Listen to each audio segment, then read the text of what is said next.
At just 24, he became the first Aussie rules footballer to publicly come out as gay. In 2012, Jason Ball broke new ground by opening the conversation around homophobia in sport.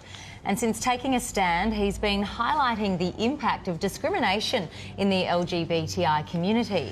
He was named Victorian Young Australian of the Year. Jason was also the catalyst behind the AFL's first ever Pride game, which celebrates sexual diversity. And Jason Ball joins us now live from Melbourne. Jason, welcome to the show. Thank you for joining us. Now, just to begin with, what was the turning point for you where you decided to reveal your sexuality? Well, growing up, the football club felt like the one place that I would never be able to come out, mostly because of the use of homophobic language, which was constant, whether it was coming from over the fence or from my coach or even my own teammates. And every time I heard those words, it felt like a reminder that I wouldn't be accepted. Maybe I'd be kicked off the team. I wouldn't be able to play football anymore. So I went to great lengths to hide my sexuality when I was growing up playing footy, and it was a really exhausting process to never get involved in conversations about relationships or what I was doing on the weekend. What are some of the other fears? You touched on a couple there, but what are some of the other fears that you faced? Well, as a young kid, the fear of rejection from your parents or from your best friends at school, it can be paralysing, and you need their support when you're growing up, and that small chance that they might not accept you because of who you are is absolutely terrifying for many young same-sex attracted people. Take us back to your 13-year-old self. What effect did suppressing your sexuality have on you, especially at school? Well, when I was that age, I actually made a promise to myself that I would never act on these feelings, that I would go through life, marry a woman, have kids, do all the things society expects of me. No one would ever know about who I really was, because it just seemed like I wouldn't be accepted.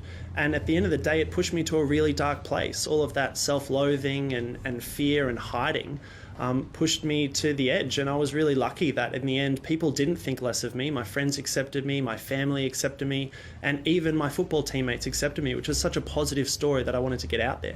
Absolutely.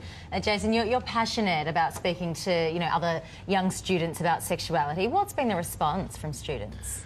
It's been an overwhelmingly positive response. Just to go to schools and show that I can be proud of who I am gives them the hope that they too can be proud of who they are.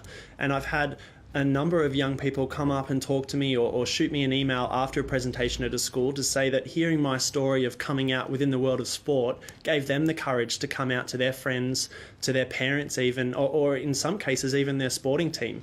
And it's just such a great gift to be able to give to other people, is to try and be that role model that I didn't have when I was a young person. Jason, what's your message to any young person listening today who's afraid to open up about their sexuality? Well, the numbers of young people are quite high, up to 10% of the population. So to anyone who might be struggling to come to terms with their sexuality or their gender identity, my message to you is don't be afraid to be who you are, because you'll be surprised how accepting other people can be if you give them the chance, like what I found with my teammates at the Yarra Glen Football Club. Let's talk about the AFL Pride game. It's become a symbol of acceptance. How does that make you feel, mate? Oh, it's incredible. I mean, to see that rainbow 50-metre line and the rainbow incorporated into the game in so many ways, that is a symbol of acceptance. It's a symbol of celebrating diversity. And for that to be splashed across an AFL game and the world of sport, where homophobia is possibly at its greatest levels, is just such a powerful message of inclusion. And I heard from so many people from the LGBTI community who went along to that game last year for the first ever time. They certainly previously hadn't felt safe to maybe hold their partner's hand in the grandstand at a game. Jason Ball, great to speak to you this afternoon, mate, and we wish you all the very best for the season ahead. Go get them. Thank you. Cheers. Nice one. Thanks, Jason.